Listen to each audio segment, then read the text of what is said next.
I'm no good at taking good advice, and I'm self-careless, so don't tell me twice that lately I've been so stuck in my head that I forget just about everything my therapist said. Maybe I'm self-helpless, maybe I'm self-helpless, maybe I'm self-helpless. Maybe we are all self-helpless. What's up, everybody? Welcome to another episode of the Self-Helpless podcast. I'm Delaney Fisher, And I'm Kelsey Cook. and we are talking about situationships today. You know, whether you think they're great, whether you think they're situationships, whether you think they're something in the middle. We've all kind of been in some kind of instance where, at the bare minimum, you didn't really feel like maybe you knew how the other person felt about you or your relationship, whatever, whatever it was at that time. Yes, So, even if you haven't been in like a defined situationship, which we'll get into, I think we can all really relate to this one in some way.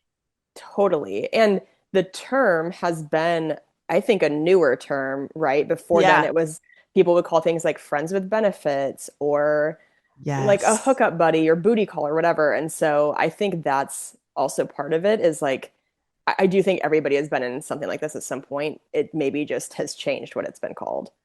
It's really interesting because I've had all of those things and I've been all of those things. So I feel like it's very interesting because I have definitely been in like hookup buddy friends with benefits stuff, but I don't feel like I've been in a situationship. So I feel Oh, like they're very different for me though, just based on like the definition that's going around out there. But I could be yeah. totally wrong, and maybe I've been in those, and now the terms are just changing. I don't know. It's very interesting. It is very interesting. And I think so. We talked about this a little bit on our quarter life crisis episode that whether it's within picking a career, picking a relationship, that there's the paradox of choice, right? That there are Yeah. so many choices. And so how you're saying, oh, I feel like I haven't necessarily been in a situationship before, but you've been in, hookup situations or whatever. I think Yes. with dating apps having become way more popular in the past however Gosh. many years that because you've been in a marriage, well, yeah, a marriage Yeah. relationship. I was going to say uh relationship and I was like, wait, full marriage. But how long have you Yeah. been in the relationship with Cam? It's over 7 years now. So a little over 7 years, married for 2 years, together for seven. So yeah, we're in a marriage ship. A marriage.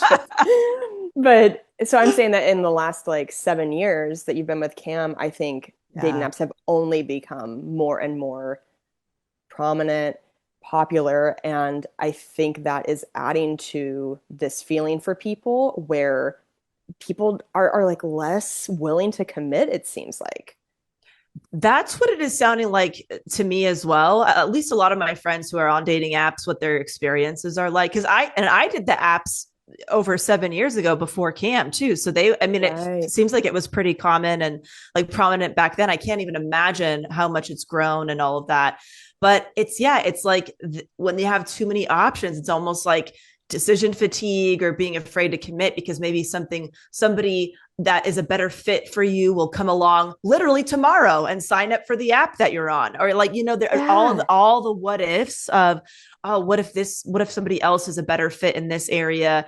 But you're right, it's like there's so many options, and then you don't actually end up committing. A lot of people don't end up committing to anybody, and then they never actually reap the benefits of what it's like to be in a longer term commitment where you actually work through things together, and you get to know somebody on a really deep level that you don't get from bouncing around from one relationship to another. And I'm saying this from experience of being somebody who was, not somebody who would commit for Yeah. quite some time. And I definitely bounced around from different relationships. And I hit my own wall with that. It got very tiring, and it was super, don't get me wrong, it was very fun for a very long time, and it fulfilled what I wanted it to. But at some point there was just this wall of feeling like, really empty, you know, and being like, you know Yeah. what, I am ready for something different than I want to go deeper than like this surface level type of stuff that's happening. And that was those were in my situations.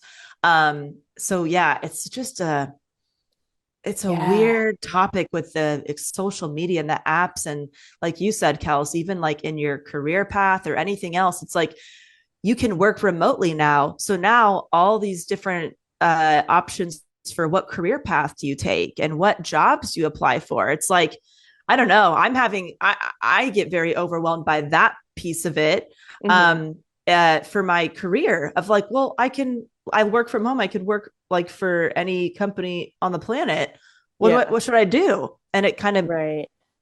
feels like it keeps me stuck sometimes. So Yeah. The paradox of choice stuff, I think a really common question that people run into, I think once they're in a relationship, I have this conversation a lot with friends where it's like, what is, hey, no relationship is perfect. Every relationship has struggles to work through versus yeah, like, this isn't the right fit. Like, there could be a yeah, better fit. And I think that's what keeps people in so many situationships is because they're like, well, maybe I can keep finding something that's the best fit for me, but it's like there is a like you said there's a tipping point where also you could just be in search of that forever if you don't right. accept that there will always be things that you have to work through in a relationship. But it's so Yes. hard. It's different for every person in every relationship for sure. Yeah, very excited to get into it. Before we Yeah. do you have any announcements, plugs on your end? Where are you performing coming up? Yeah, so I've got a handful more of tour dates. Handful more of tour dates. That sounds really bizarre, but I bet there was probably a grammatically better way to say that. So I will be in Washington, D.C. this weekend at the D.C. Comedy Loft. I'm so excited. I know we have a bunch of D.C. helpsters, so I'm happy to perform there. And then next week I'm in Nashville, Huntsville, and Atlanta. And then in December I'm in Boston and Tampa. And I am sure that by the time this comes out, I will have probably announced on social media where my next year's tour dates are going to be. So go to Sweet. kelseycook.com. Yeah, get tickets for this year and next year. Follow me on social media at Kelsey Cook Comedy. And yeah, I can't wait to see you guys on the road.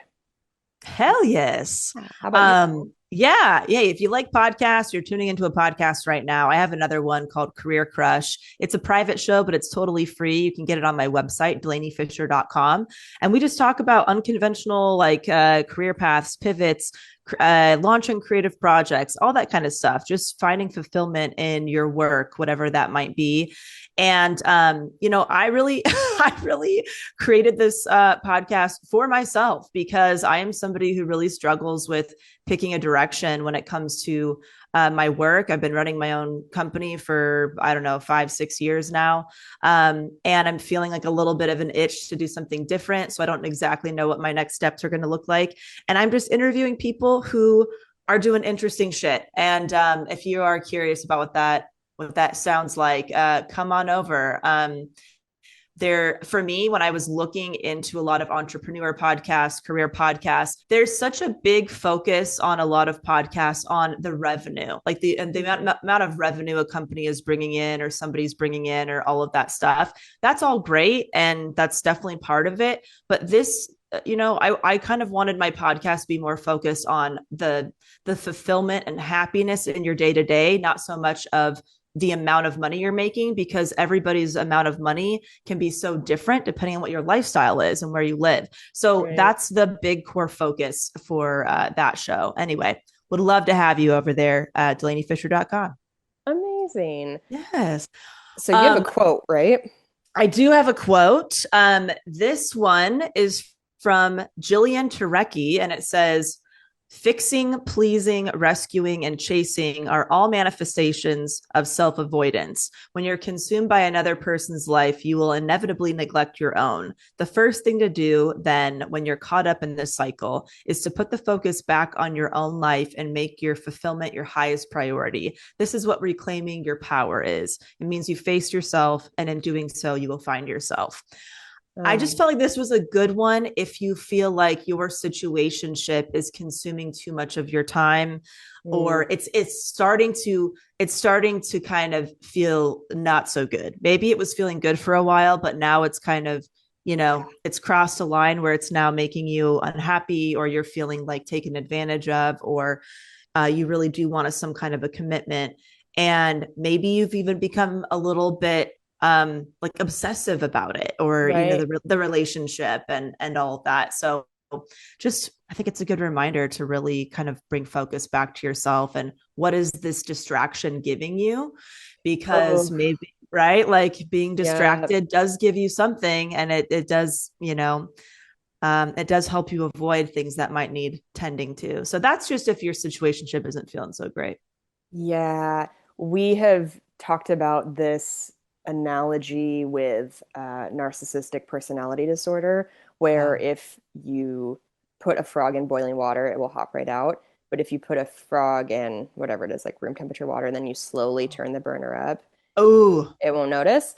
And I think that if you're in a situationship, whether it's with somebody with a personality disorder or not, there I think are those times where it's like maybe you've been in something for a while and you've kind of lost sight of how it's impacting your mental well-being. right. Right. That is such a good point. It becomes your new normal. It becomes like your new normal, not Hmm. to define things, or not to, whatever. And Yeah. maybe that's something that it still feels good, and that's what you want and you still want. But I think there seems to be a point in time where a situationship for at least one person crosses the line into one person maybe being ready for the commitment, or wanting that, or wanting a definition of some kind, and maybe the other person is still not feeling that way. And Yeah. that's when things can, Get get really painful. tough. Yes. And maybe you're the person in the situationship who is feeling a little cold feet, a little, pulling back, not really sure. And I think Yeah. that's also really important to talk to yourself honestly and figure out why you're feeling that way and what you are gaining by continuing to stay in that situationship if maybe that's like not fully the right fit for you. But, Oh yeah. you know, Good point. Yeah. I feel like I've been on both ends of this. yeah. I've been the person that didn't really want any labels. And I've been the person that was like, oh, I could probably see myself having a label with this person if they got, to that point as well. Yeah. Um, but I feel like we should also give the technical definition of a situationship. yes. This is from Women's Health. So when I say technical definition, I'm sure there are several, but this Yeah. is according to a licensed therapist. A situationship is a romantic arrangement that exists before slash without a DTR, which is defining the relationship conversation. Mm-hmm. So Right. it's Murkyville. It's gray area. But I think a lot of things we've said about them so far this episode sound like we lean toward a negative viewpoint of it, but there are some upsides to this. It's not necessarily Right.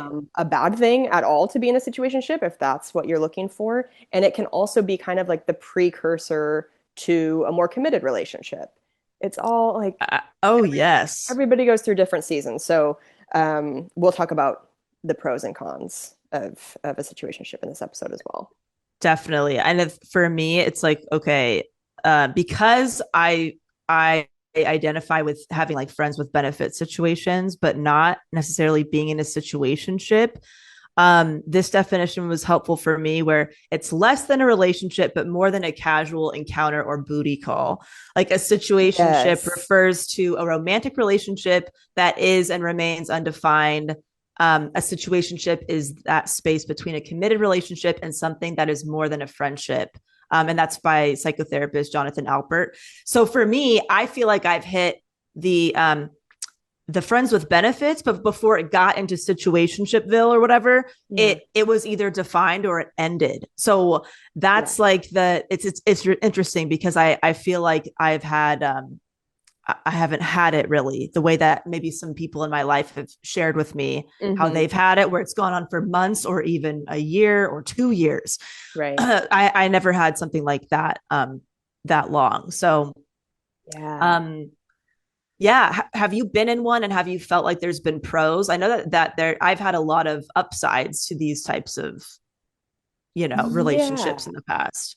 I feel like you maybe have, well, I guess I have another girlfriend who I think kind of thrives in them, but we've talked before on the show over the last 6 years that you are somebody who tends to be wired almost a little bit more masculine in Yes. relationships, like stereotypically speaking, of course. Just that like Yeah, yeah.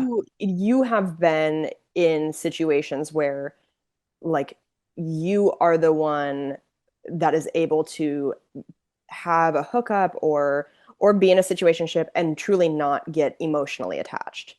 And Right. you've been the one that's been more like avoidant, maybe of like, like not actually looking for this to go further. And you've had to kind of be the heartbreaker in those where guys are hoping that it becomes more. Yes. Yes.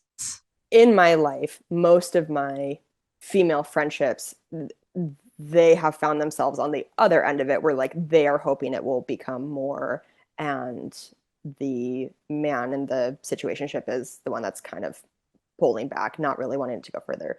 So, Right. um, a situationship that came to mind for me, this was a couple years ago, and you had mentioned like sometimes it's something that's going on in your life when you are looking for an escape, and you need to be asking Mm. yourself like, what am I running from? So when my mom was in the hospital for those first 5 months, I entered into a situationship um, almost right around that same time where I didn't, I think, fully realize at the time how much I was letting myself get lost in that situationship when I was trying to like just just survive, like just Yeah. mentally and emotionally survive. That's when I was going to the hospital for like 8 to 10 hours a day.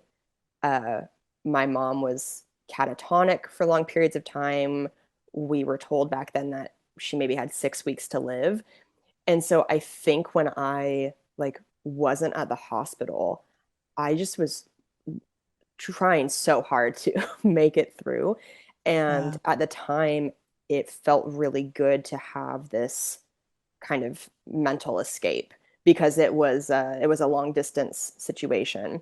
And I I didn't realize until more time had passed, and again because of the pandemic, travel restrictions were happening, and I didn't end up meeting this person in person for like God 4 5 months 4 months maybe. It was quite a while that it had just been this kind of situationship through text, phone call, FaceTime.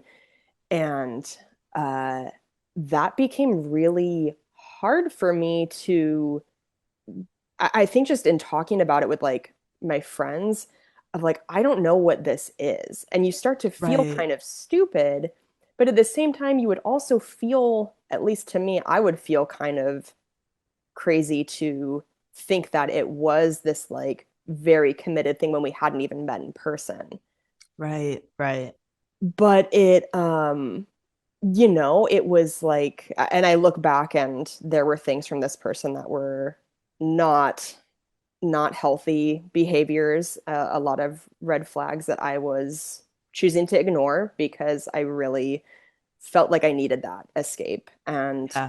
that whole frog boiling in water analogy that we've been using, I think that was happening to me where I was letting myself get kind of further down the rabbit hole without realizing it. And then we finally met in person, and it ended like very shortly after that. And it was Yeah. such a confusing, weird thing to look back on because, and I think a lot of, sorry, I'm sure this sounds super convoluted. I'm sorry. I'm just like trying to put this all in No, I get words. it. No, Okay. I'm following. Yeah. Okay. I Okay. totally understand what you're saying. Sorry. I hope this isn't confusing to our listeners. Um, I think when it's a long distance situation and you are like your primary form of communication is not spending time in person with them, Yeah. it's really hard to try to define what that is. Like I knew we weren't exclusive, but it felt like it had become this thing, like we are talking every day. There is some level of commitment here where at least we're like moving forward toward meeting in person. But I Yeah. think if that goes on for a really long time and you're not actually making that in-person progress, uh, Yeah. it it's very confusing, and I would not I would not recommend it to people because I also think there's a lot of things that somebody can either hide from you if Yeah. you're not around them in person, or a lot of things that you yourself can have rose-colored lenses about.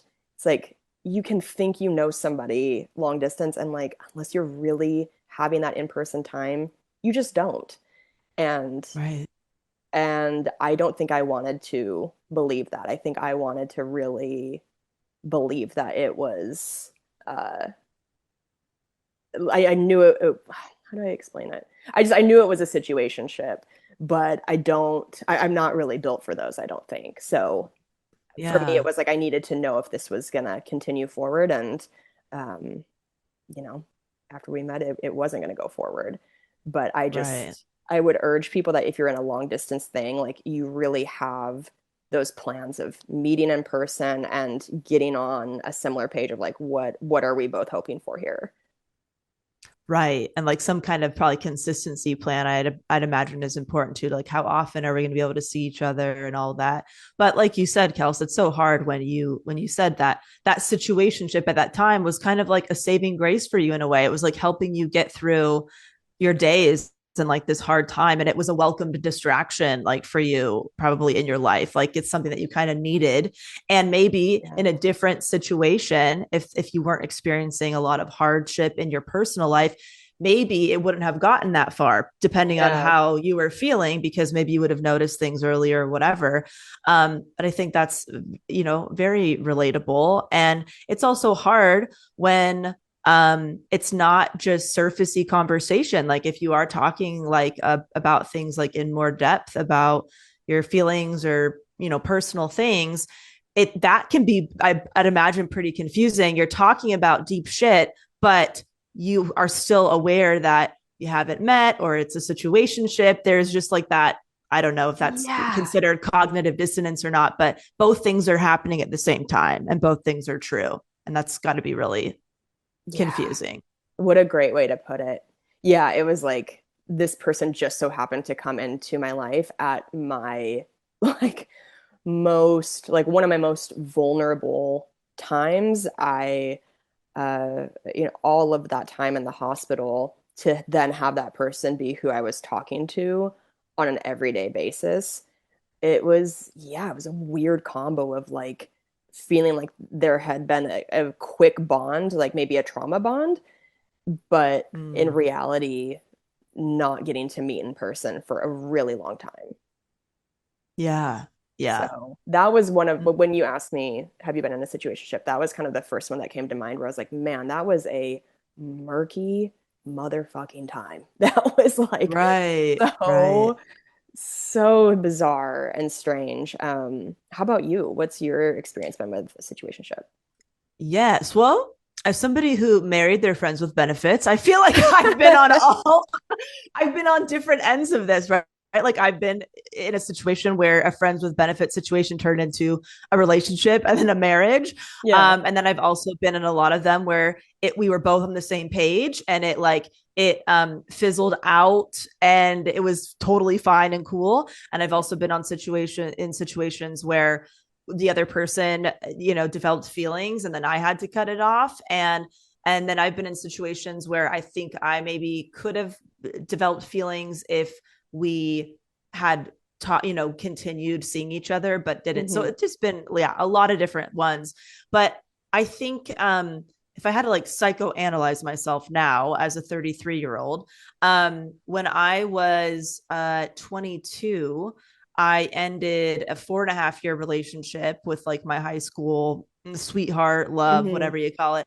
And we were like together about 4.5 years. So um that relationship there he cheated on me. There was infidelity on his part, and it was really traumatic. It was kind of a relationship that he had like behind my back for a long time.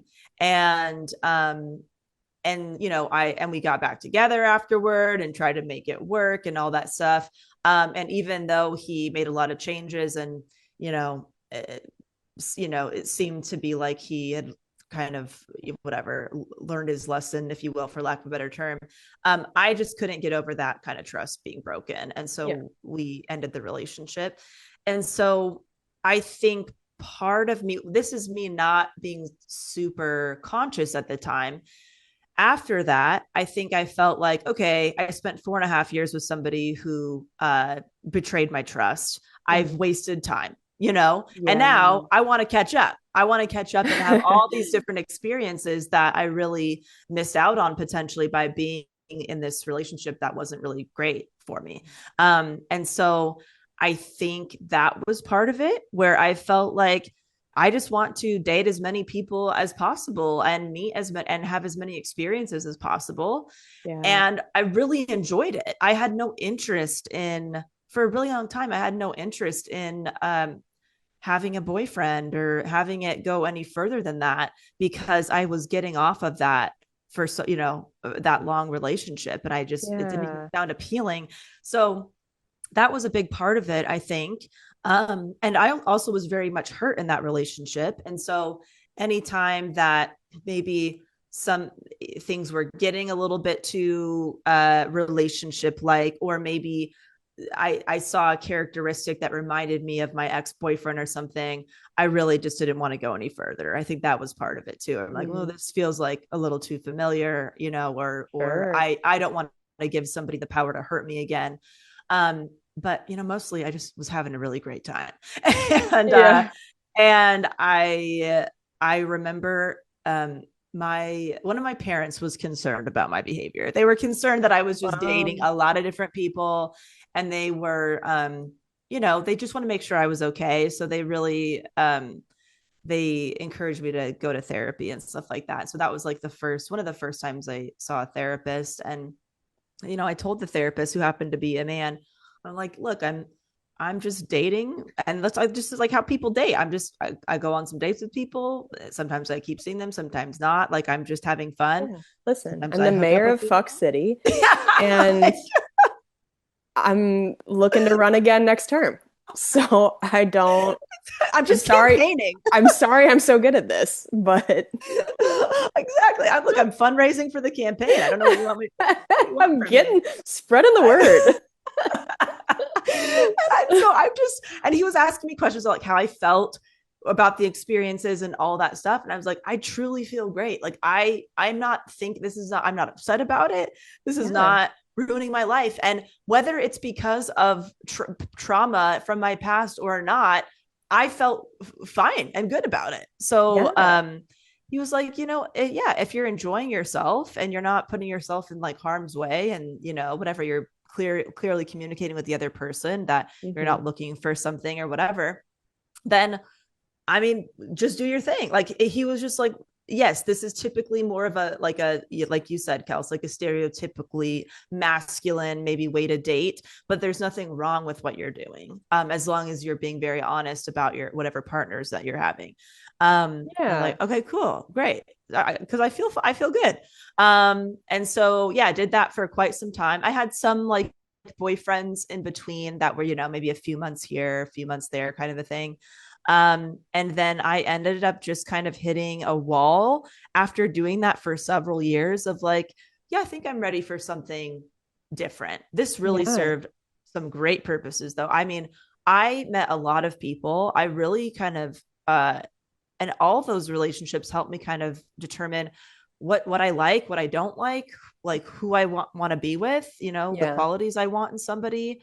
I think also, this is something I didn't realize. I think that having that option of friends with benefits or whatever helped me not get into another relationship that was maybe not going to be good for me. Because I had this other option, I didn't make any, like, it wasn't an all or nothing of like, you either are single with no, no kind of connection or whatever, physical touch or whatever with anybody, or you Yeah. have to get into another long-term committed relationship.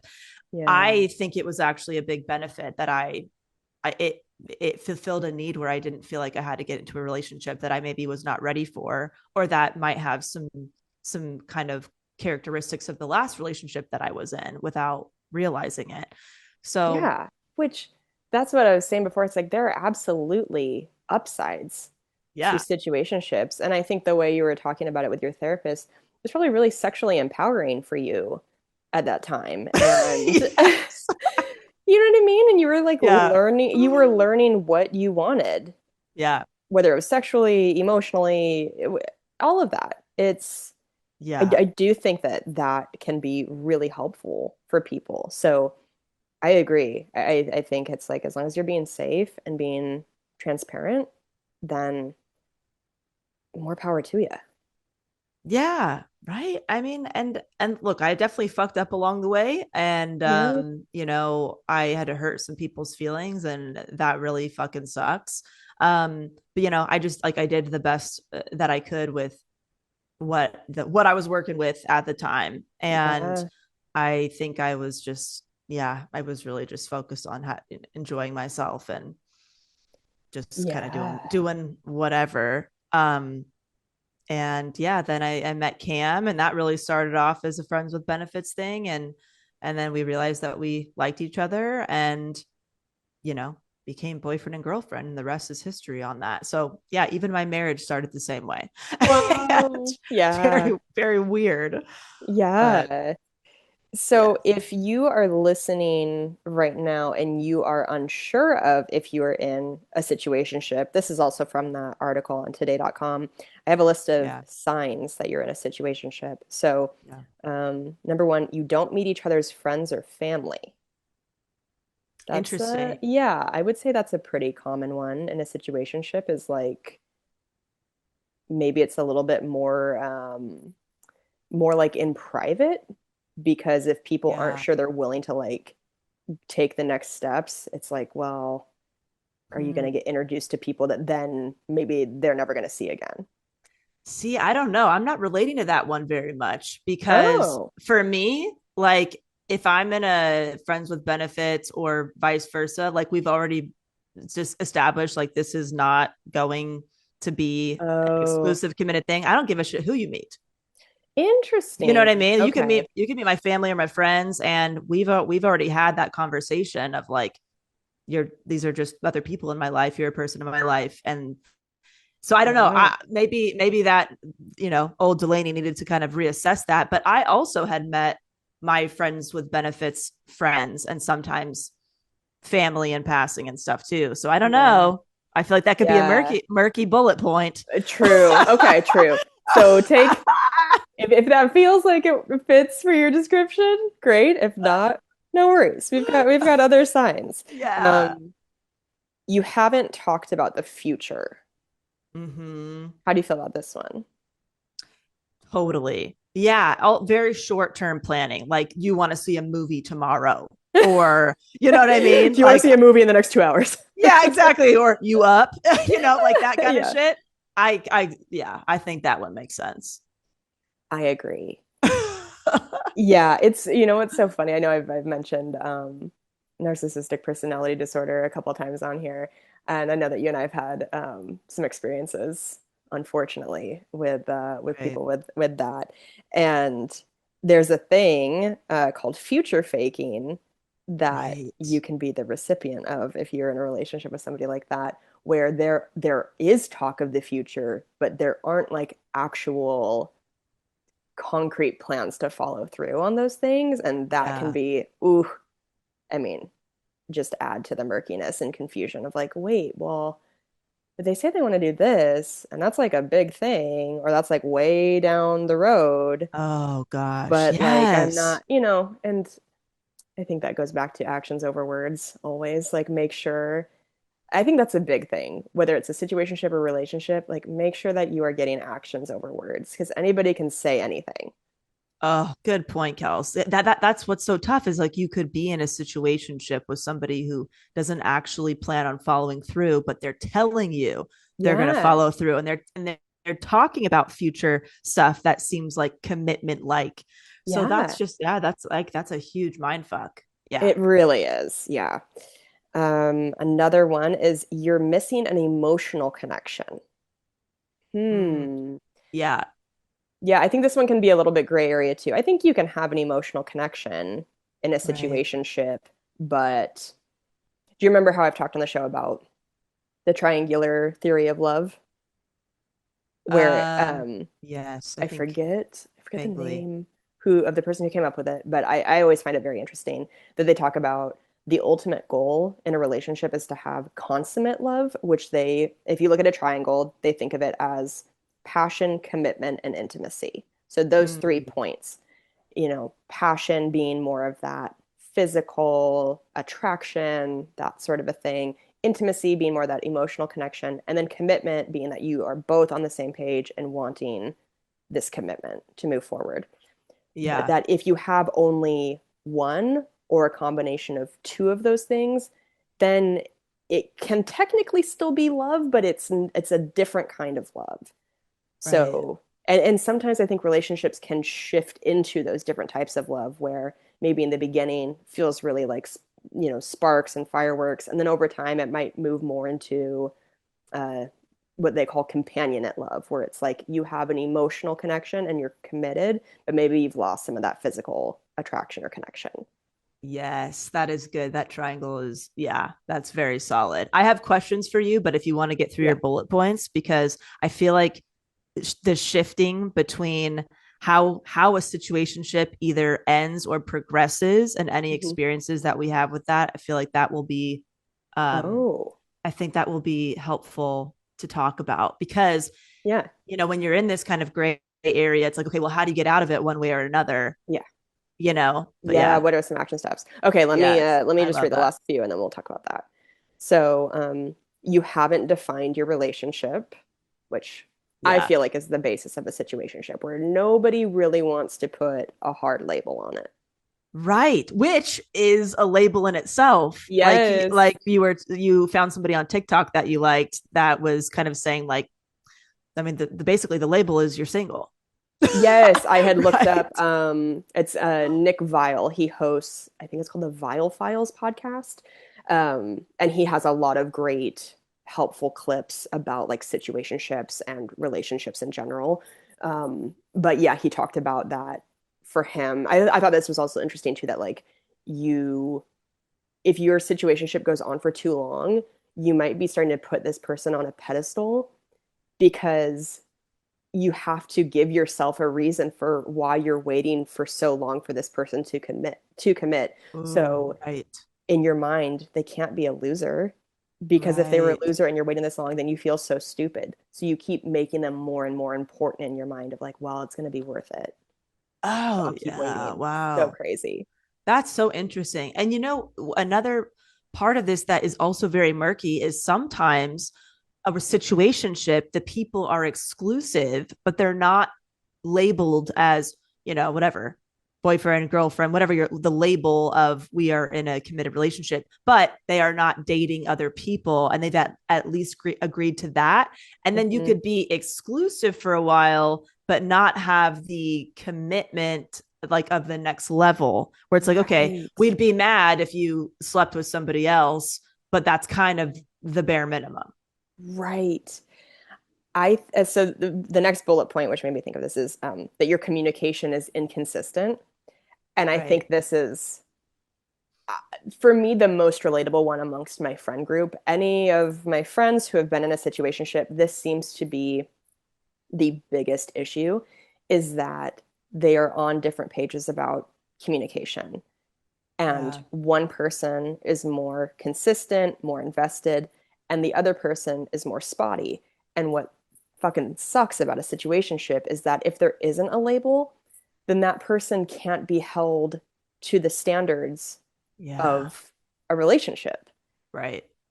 So I just think so many people end up feeling hurt because they're like, well, my needs aren't being met. but I'm not even allowed to have needs in this thing Yeah. because there's no label. Oh, that's yeah. I'm sure a lot of people use this as like, having your cake and eating it too type of Yeah. situation where it's like, Yeah. yeah, I'm gonna enjoy this person's company when it's convenient for me, but I'm Hmm. also gonna see what else is out there and see if there's somebody that I am clicking with better, Hmm. and just kind of keep it going for as long as this person will let me keep it going for. Right.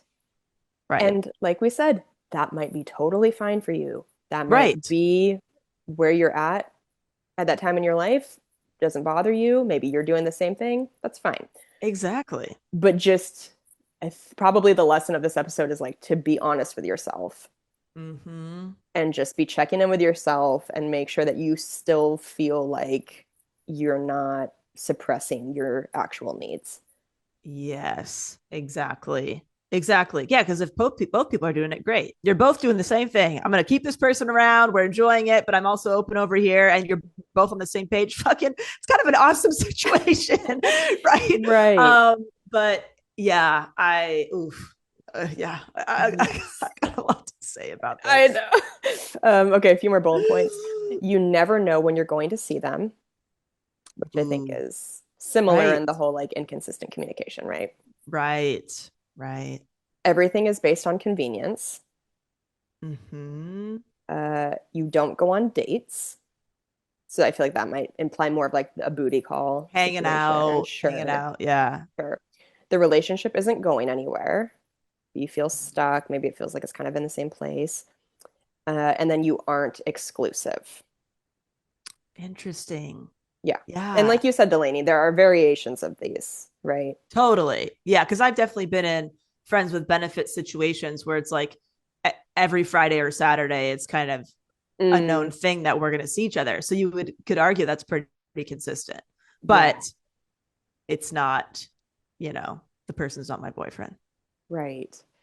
So in this article, after all these bullet points, it's talking about how and when to end a situationship. So we can talk about that now, or do you want to get into what you had kind of put a pin in before? Yeah, well, I think it goes along with that. But like you said, Kels, it's about how you're feeling. Has this stopped working for you? Has this stopped feeling fun? Is it now more hurtful than helpful? Hmm. And like, what do you need to do? And it's, a conversation, I feel like, is usually the thing that needs to be had. Um, I feel like for me, I didn't get into situationships per se just because my personality type is very like at some point I'm just going to be very direct and ask you what's up or ask how you're feeling or whatever. Right. um but I think on one end of it, I think I think there was more than one guy who maybe thought that I was saying it's just saying that I didn't want something, but actually did. Like I was trying to be a quote unquote cool girl. Like I'm just cool with whatever. I'm A like, no, cougar. I, Yeah. yeah, cougar, right? Whatever. And I'm Cougar. like, listen, I had to say like, I'm really sorry, but no, I mean what I say. I'm not pretending that I don't want something to be more like whatever attractive to you or play hard to get. Right. What I said in the beginning is still how I feel. And that was always that was unfortunate because if they wanted something more and I had to kind of remind them of the expectations that I set up front, and then Hmm. had to hurt their feelings and end that situation or whatever. Yeah. That sucked. But then on the other hand, with Cam, my husband, I went into it feeling the same way. We're like, I don't really want anything. And then my feelings did change. So Yeah. I understand how that can be really confusing where you're holding out and hoping that somebody on the other end is going to catch up with your feelings or feel the same way. And sometimes they do, and sometimes they don't. And Yeah. so I think it really has to be for you like a personal timeline or deadline in mind for you. Like in my experience, I think if I had been maybe seeing somebody consistently that I liked, like I think by 2 or 3 months, we usually knew what was going on. Yep. Like it's a situationship or friends with benefits, or it's something more and we're both on the same page. There was usually some kind of conversation where we knew what was going on. And I don't know if I would be able to let it go further than about like a 3 month mark and all of that. Right. even with Cam, once we realized that we liked each other, I had it in my head like, okay, if there's like if we've been seeing each other like this for about a few months and nothing's been said, I'm going to say something. Yeah. He just beat me to the punch about 6 weeks in or something, but I already had in my head like, all right, this is my personal deadline. And so I think those become really important in, I don't know, in instances like this, because you have to have something. You have to I have something agree. if you care about that. Like, yeah, how do you feel, Kels? How have these ended or progressed in your experience? I couldn't agree more with what you said. I think it's such a personal decision, and I think you need to hold true to that, and just know that maybe it's a different time frame than the person you're in the situationship with, but it's like it has to be what is important to you, and yeah, again, just making sure your needs are being met. For me, like I said, COVID was a huge factor in terms of like why that person and I could not meet in person sooner. Yeah, And so for me, I think if it had been any other situation, there's no way I would have gone like 4 months without meeting this person first. And I felt frustrated about it, where I was like, I don't like that I can feel myself getting more attached to this person and this right, situation without meeting them, because right, I knew better. I was like, come on, like, you can only know so much from long distance. Like, you Mhm. might feel like you're having this connection and this bond, because I think if you do start talking on a daily basis, like chemically, it becomes this thing that you feel like you can count on, and Right, like it's moving forward and all of that. But uh I I knew when I was in it, I was like, this isn't how I would have ever chosen to do this. Like, this is way too long to go before meeting. So typically I think I would have, I mean, within like the first month, been trying to be like, hey, let's meet in person and see if right. this is like a real connection or not. But again, COVID changed, I think, a lot of things for a lot of people in those sort of long distance dating situationship things. But yeah. Right. Right. Yeah, no, that totally makes sense. I think when I've maybe been on the other end of like, oh, I could potentially end up liking this person enough to Hmm. date them. But when it's those situations, I kind of let things play out organically. Like if that person is making more of an effort, I might also make more of an effort. Mm, Versus, okay, we've kind of set this whole, casual thing up. yeah. Um, I'm I'm just gonna kind of see how it goes, because I don't even really know if I like this person enough to change it Hmm. from friends with benefits into something else. So Right. I don't know. I didn't feel like I ever got too far deep in having feelings for somebody before a conversation was had, because even for Yeah. like, again, for like my past relationship, I wasn't even allowing myself to get that far, Okay. or Yeah. if it was, I'd be like, all right, so what's the deal here? I can be a very direct person, and be pretty blunt in relationships. So I don't know. Yeah. I would just like, yeah, what's the situation? It's all good. Like whatever it is, it's fine. But how are you feeling about stuff? I just didn't have any problems bringing those things up. Sure. As the Even mayor of Fuck City, that's a really important part of your job. You have to be direct. You have to be able to talk to the people. I you get it. got to talk to the people. You got to understand what the people want and need from you as their counsel. And Yeah. to the point where even like people in my life who have had situationships have been like, dude, can you just have the conversation for me? You obviously know how to Oh, get an answer, right? And I'm yeah. like, here's a few bullet points to take into the conversation. Yeah. Oh my Um, gosh.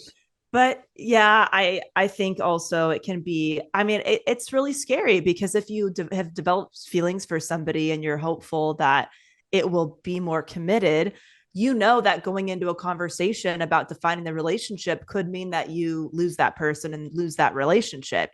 Because Yep. if you're ready for a commitment and they're not, you know that might be it. And you might not be ready for that to end, because again, you might be holding out for something to change, but how long can you hold out for? That's why those deadlines for yourself, I think, are so important. Yeah, I think that's when people start to become cool girl. I'm a cool girl, just, I'm just cool hang with around. it. I'm cool with it. It's, Right. then people, I think that's such a good question to ask yourself is like, truly, if you think you approached this person right now and said what your needs were and what your hopes were, and you don't think they were reciprocated, like, would you continue? Are you truly okay continuing? Right. Right. And you know what? Like you said, Dell, sometimes people's feelings do change. I always feel like, if your needs aren't being met, then walking away, it's not necessarily like, oh, okay, well, that's fucking it. You're right. Maybe you walk away and the person's like, oh, you know what? I think it took like losing that person to realize, Yeah. oh, I see that shit all the time. And Yeah. not like, I'm not encouraging people to play games. I don't think that's playing a game.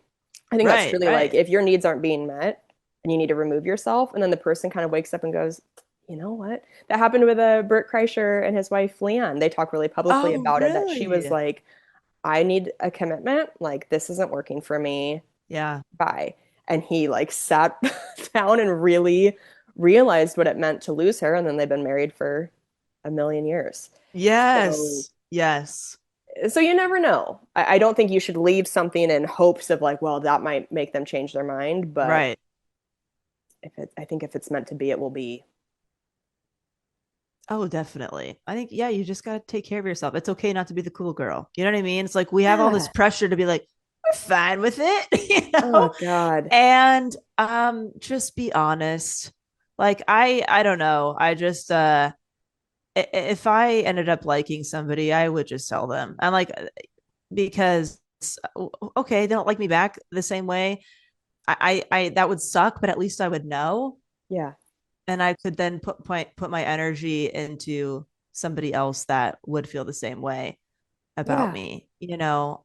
As painful as it is, I think it could be potentially a lot more painful to be with somebody for months or even years where you don't know where you stand. And Oh my then God. I don't know. It's Yeah. just be Can I honest tell with you something? yourself. Yeah. I have never been more unhappy in my life than when I was being a cool girl. Ooh. Like, if you feel like you're being a cool girl, right? Oh my God. It's so over. Don't be a fucking cool girl. Yeah. Being a cool girl to me is like the most disconnected you can be from yourself. Right.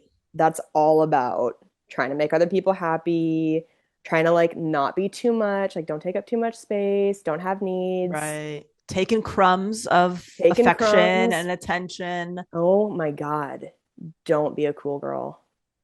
Don't be a cool Yeah. girl. I'm telling you. Wasted so much time in my life. Being a cool girl, don't do that. Yeah. And so yeah, if your situationship is you're loving it, like I said, a lot of mine were fucking fantastic. Would not do anything differently, and neither That's would they. great. And it That's was great. so fun. And I am friends with, like I if I Ah, saw them, I'd be friend. Like we're still buddies, whatever. It's no big deal. that's great. But like, yeah, if you are in deep and you are potentially harming yourself, I think it's really time to take even just a tiny baby step. Yeah. It will only get harder.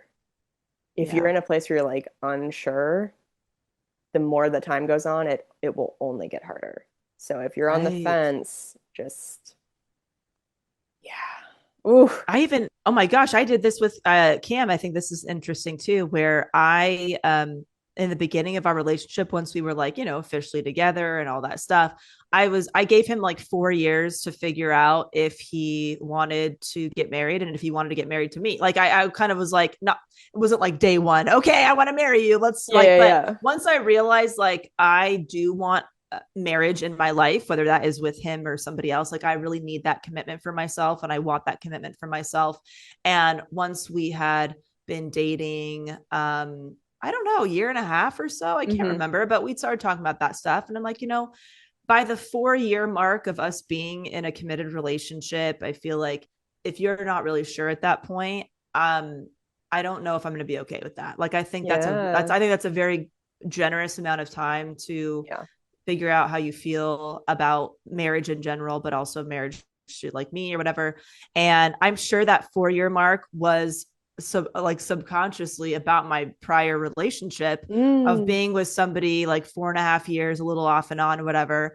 But after 4.5 years or so, it ended. And so I'm sure that marker for me was, and I wasn't even conscious of it at that time. Yeah. But I think that was like, all right, well, I've been with somebody for 4+ years and it ended. So I want this to feel different. If this doesn't feel different, Yeah. I might just peace out. You might just peace out. We both peace out. Like, Yeah. I want to know where this stands, and I want it to feel different than that one, because Yeah. that's what I needed to feel like secure in something. So Yeah. I don't know. I feel like that those conversations, they continue even when you are in a committed relationship of, okay, Yeah. how do we feel about this commitment? Is there one of us that wants a different commitment? Are we both on the same page with that? There's like a new define the relationship after you're in a relationship, even. Yeah, great point. That's I'm sure so relatable for a lot of people. So yeah, Yeah. that's That's our well. situationships Oh boy, conversation. this Man. episode was a situationship. I feel like, was it a vodcast? Was it a podcast? Was it a diary entry? We don't really know. It was all the things. It took a A lot little of bit of everything. turns. I'm glad we did it though. That was fun. I Yeah. wasn't sure how much we would have to say about it, and what a shocker. We talked for a super fucking long time about it. Like we always do. Do you have a segment today, though? I have a good shit. Yeah, I think my good shit was my cousin got married this past weekend. It was a wonderful wedding, and it was the fifth or sixth wedding that I officiated, and it was really fun. And yeah, That's just so just cool. in enjoyed it. And every time I do it, there's feedback of maybe people asking if I would do it for their wedding or their friend's wedding or something like that. And I think maybe this is the first time that I'm maybe considering doing this in some facet for people that I don't know, because I've really limited it to like close friends and family only for a Hmm. long time. And so yeah, I don't know, maybe it sparked something where I might try it out in a different way. I love But it. yeah, that was really nice, and I'm very happy for him and excited for him. And it was just a lovely time with family and new friends, and um beautiful setting, like outdoor kind of farm setting, which is just always so beautiful, with like the little twinkle lights outside, and like it was Yeah, such nice weather. And yeah, it was really nice. What about you, that's so Kels? cool. I Yeah. have a good shit. So I had posted a video online joking about that my dad used to do professional yo-yo demonstrations at my high school. Oh, And what an incredible sentence that is. yes. And then I got a bunch of comments of people being like, "Oh my God, we have to see these yo-yo tricks." And so I was in Spokane over the weekend, and my dad absolutely jumped at the opportunity because he has loved doing the Trumpet Tuesday videos in the past, and we haven't done one for a very long time. And Yeah. so my dad busted out his yo-yos, and I recorded him doing some of his favorite tricks. Oh my And gosh. this video has been going so viral online the past few days. Oh It's like my been God. reposted by all these like massive accounts. It collectively, between like my accounts and then like other people's accounts, has like almost 2 million views. Like it went Oh my fucking gosh. crazy. And the comment section is one of the most positive comment sections I think I've ever seen on the internet, because like my Yeah. dad just has like such a big smile on his face doing these yo-yo tricks. It's like Yeah. so cool, the things he's able to do, and it's like a really fun, wholesome thing. So anyway, follow me on any social media. It's at Kelsey Cook Comedy, and check it out because Oh, it, that's so cool. you can't watch it and not have a smile on your face by the end. I Yeah. promise you. Like it's such a feel good video. So that was fun. Oh my gosh. That's the most precious thing I've ever heard. I love it. Yeah, I thank love it. you. That's Yeah. awesome. That's All right. awesome. Well, I will see you Helpsters in DC this weekend at the DC Comedy Loft. You can get tickets at kelseycook.com. And yeah, all my other tour dates are on there. And go check out Beautiful. Delaney's amazing podcast outside of this one called Career Crush. Yeah. DelaneyFisher.com. You can sign up, get it for free. There it is. Yay. There it is. Right. Whoop, there it is. All right. All right. We'll talk to you guys next week. Bye. Bye. Also, we want to give a big shout out to Tajani Inawa for creating our newest fabulous Self-Helpless podcast theme song. You may have noticed. We've changed it up. Yes. Yeah, the podcast got a makeover and it, oh my God, I love the song so much. What a beautiful voice of an angel. Yes. And thank you so much. We love it. Oh my God, it's been so nice. Like, yeah, every couple seasons of the show, we have a new artist create a custom song for us. And that's just always such a fun process. So thanks again to Johnny. We really appreciate it. Thank you for tuning in to the Self-Helpless Podcast. You can find our Patreon community, merch, and our individual work at selfhelplesspodcast.com. We'd be thrilled if you shared this episode with a friend, left an iTunes review, or feel free to post it on your Instagram and tag at Self-Helpless Podcast. Thanks, guys.